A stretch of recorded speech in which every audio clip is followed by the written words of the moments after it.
It's freed up way more time for us to travel on our time off.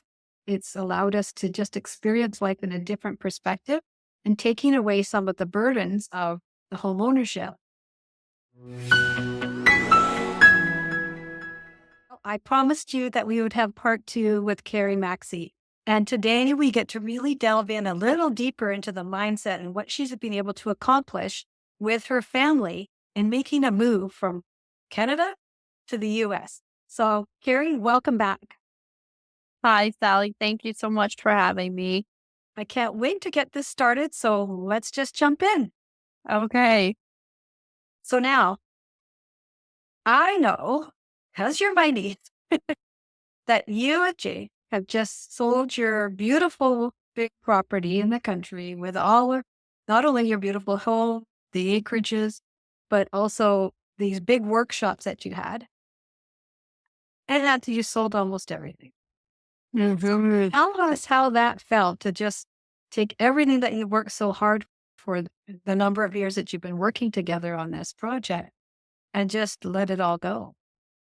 It's been wild because, yeah, alongside of all of our career building, Jake and I have been building and flipping houses in order to amass wealth as well. Did I tell you my days are busy?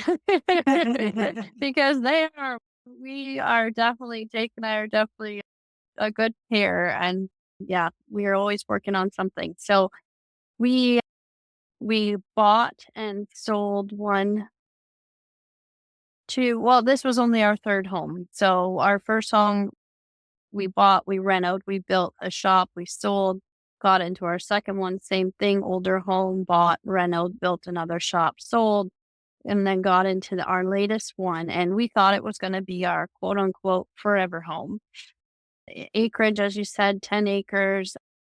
It had on it when we bought it just what they call a Quonset hut, if people know what that is. It's just a half moon metal shop, but it had no floor. It wasn't enclosed. It wasn't insulated, anything like that. But it existed 30 by 60 feet. So we worked, that was again at the start of 2020, we worked our butts off during that COVID gold rush. And we built 2 shops. We enclosed that one, poured concrete floors, and then built another shop that was about 2,000 square feet, 16-foot ceilings, and we did it all. We paid for it all cash, no, and that's how we roll. Mhm. Same with Cole's career. Motocross is not inexpensive. It is one of the most expensive sports that you can be in. A bike costs base model 10,000, and then you got to modify it, and you've got to have more than one bike. Mhm. But we push and push ourselves because we want to build wealth, not create debt. But we also want to give our kids all of the opportunity that we can.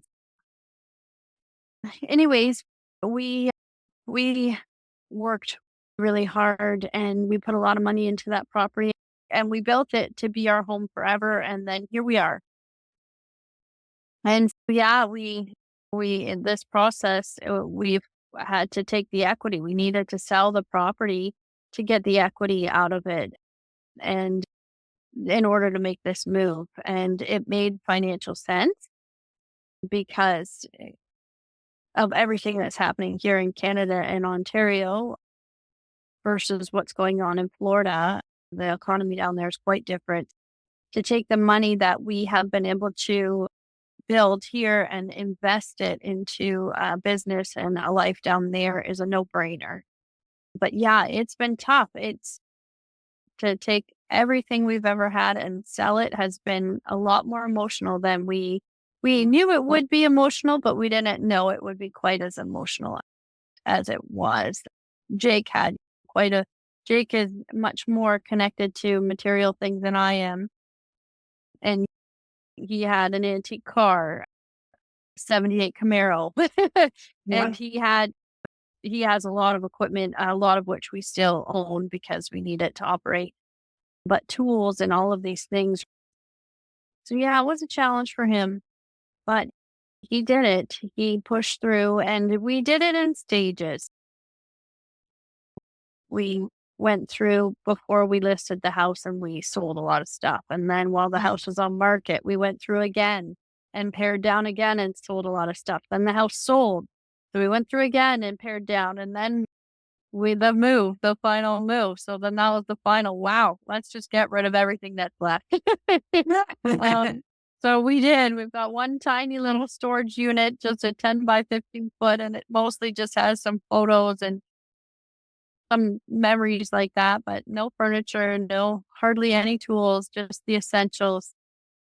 And yeah, off it's all gone. But now, surprisingly, we both feel really free. That's the Yeah, that's the unexpected outcome that we feel. We're in an RV right now, just a fifth wheel, and we have everything that we absolutely need in terms of essentials. And yeah, we both feel right now we might never buy a house again. Maybe we don't need that. I'm sure we will though. But right now we're loving not having a house and not having to pay property taxes and all the chores that go along with a household. And we're both feeling really free of stuff and of things. And that's a really exciting feeling to have. But you don't feel so weighed down.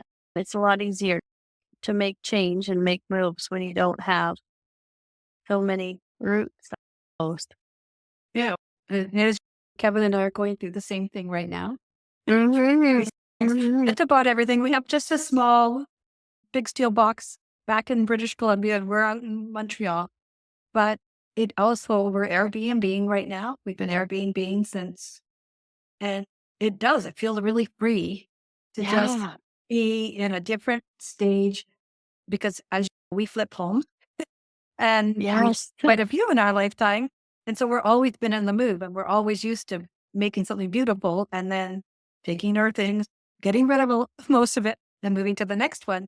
And so now we're scouting for that next one, but we also know we have a contract here for a while. So it's really is freeing as opposed to being tied to things and tied to a location where we get to explore more. We get to just know that we can come and go from here whenever we want, right? We could let her know, okay, yeah, we're leaving next month. Okay, see you later.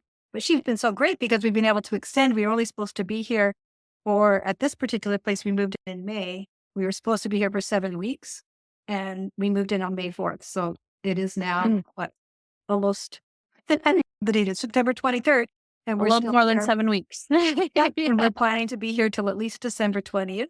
And then we're taking some vacation and then we'll probably, I don't know, either come back or do something else. But it's just that freedom of choice, freedom of where you want to be, freedom of what you get to do. It's freed up way more time for us to travel on our time off. It's allowed us to just experience life in a different perspective and taking away some of the burdens of the home ownership. Although it's great to have in a home, I won't say it isn't because I've had many homes, but it just feels so different when you're also able to just pick up and leave and be where you want to be. So for me, that freedom was one of the things I was just going to mention when you started talking about it, because it does feel free when you just let go of all of those belongings, all of the land that you had. But at the same time, knowing that you can get it back in an instant if you choose. Absolutely. Absolutely. And I think it's also being aware of how everything has changed in our systems and the way in which we live. And a house is no longer a house. Many people, that's the first question actually everyone's asked me when I say we're moving to Florida is, oh, do you have a house yet? And I say, no, I don't. Buying a house in Florida is actually the last on my list of the most important top priority is buying a business to make money. And it's interesting though, like people see that house as that forever home and something that they have when it's much better to view it as as an investment as you and I have and a way to amass and build wealth. And if you can take that equity out of that and you can use that equity to build more. Why wouldn't you? And now I'm definitely learning that housing right now is not a good financial investment anymore. So move me on to the next thing that is, Mhm. because it's becoming, especially here in Canada, it's not worth, it's not a very good investment. So there's that piece as well. But you're Mhm. absolutely right. The freedom is amazing. The ability to get up and go, and even with the racing every weekend, just gone is the anxiety of, oh, have we forgotten anything? Because we have everything with us all the time. So that's been a happy feeling too. Yeah. I think the one thing Kevin misses the most is having tools, but we don't have to do anything to the property. So like those tools will still be there for you. You're okay. Yeah, yeah. So this is awesome. So one more question before we finish off the second part of the series is, what motivates you to keep moving on, to keep moving forward, to keep driving to that next, whatever it is that you're wanting to create? Because oftentimes we don't know what it is that's coming, but we create it. So tell us what keeps you motivated and on that track. I think a lot of it's already come up just throughout this interview, but I the older I get, the more I realize again how time is just it's our most valuable asset, and it is the one thing that we can't buy and we can't replace, and we can't ever get back once it's gone, and boy does it go fast. Mm-hmm. So that motivates me to just get the most out of life that I can absolutely get. I don't want to have any regret. I don't want to be looking back when I'm older than I am now and saying, I wish I had of. I want to be looking back and saying, remember when we, and that to me is, that's life. And you and I are so similar, and your audience may or may not know, but my grandpa, your dad, he definitely inspired me. He was a big role model in my life, and he made a lot of change, and he moved a lot of times, and he was just always, I feel like the spirit that I have in me and my soul just comes from him, Mhm. because he was just always working. He was always going. He was always moving.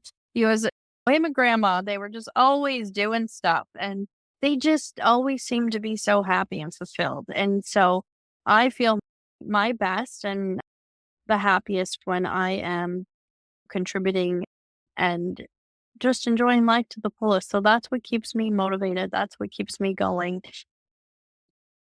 And every day becomes a Christmas morning Yeah. and an Yeah. experience. And even for the kids, like I feel like our kids, as you said earlier, they're learning from us, they're mimicking us, and they aren't afraid of life. And that makes me so happy. My daughter will talk to anybody.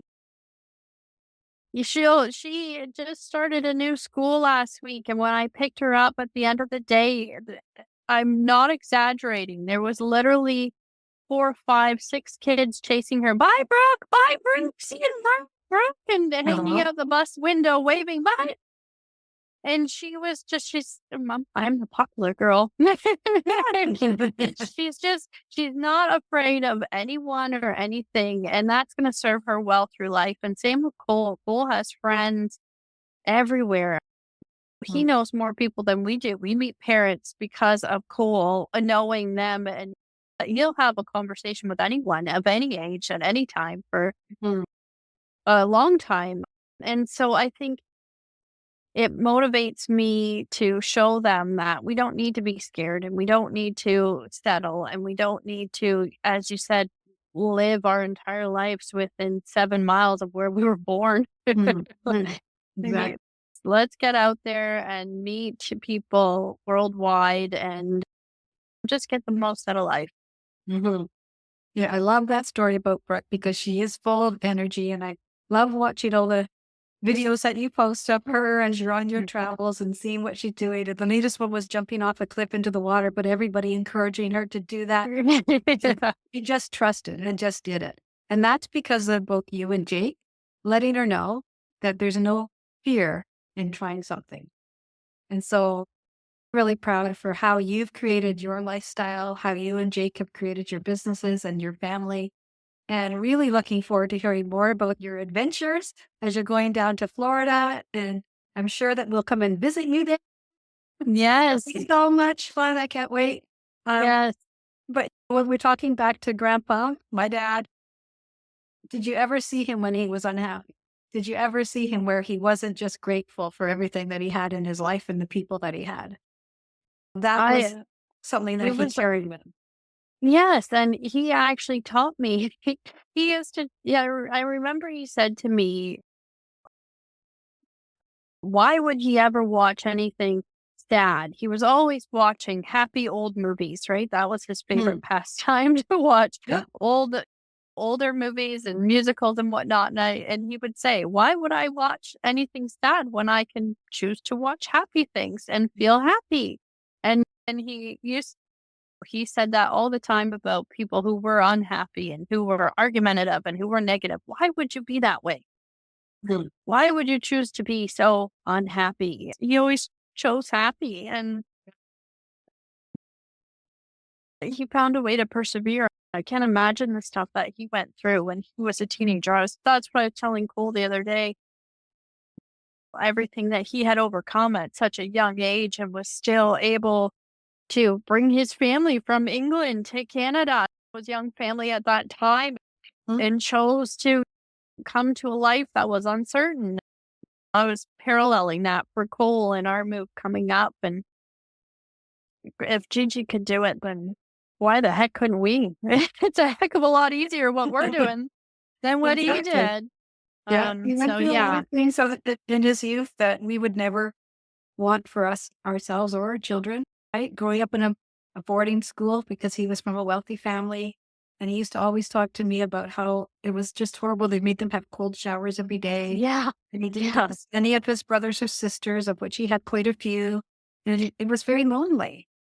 And Exactly. then being drafted into the war at 16 and having to be shipped off. And one of his brothers was killed in the war while he was still serving. And we don't really appreciate sometimes the horrific things a lot of people in our lives have had to go through, but come out on the other side with so much gratitude and you get two choices. You can choose to stay in that pity party or that everything that happened to you and hold on to it so tight, or you get to see what did I get to the choice that I got to be able to bring my family and create my own family and create the own lifestyle for them and bring myself joy and happiness to myself and my family. And that's Exactly. that my dad, your grandpa brought forward. And it's always been something that I've lived by because I've always believed that there's always a light that's shining that you can look at through all of the things that can happen in your life. Exactly. Because of him as well and Mom, that I always saw them demonstrating that. So I just naturally am like that. Mhm. So it's not that I'm perfect, but it definitely, I always look toward the gratitude and I look towards what's the outcome that can happen and what's the positivity that we can learn from this. And when you start to get your mindset and your thought patterns in that pattern, it just brings more of it to you. Yes, it attracts it. Yeah, and it attracts. And we know that it's a concept that's out there. People say, oh, yeah, and you can't just attract things, but yes, you can. And it's your Absolutely. perspective that attracts that success. So I've thoroughly enjoyed these 2 episodes. I really appreciate you staying on with us because there's just so much wonderful learnings and concepts that you've been able to share. And really wish you the most success as you make your move to Florida with your family. And we're going to put up the links for what your new business is and everything else so that people can find you down in Florida. Because I just know that whatever that next step is, it's going to be even bigger and better than what you've created so far. So thank you so much for joining us today. Thank you for having me. My pleasure.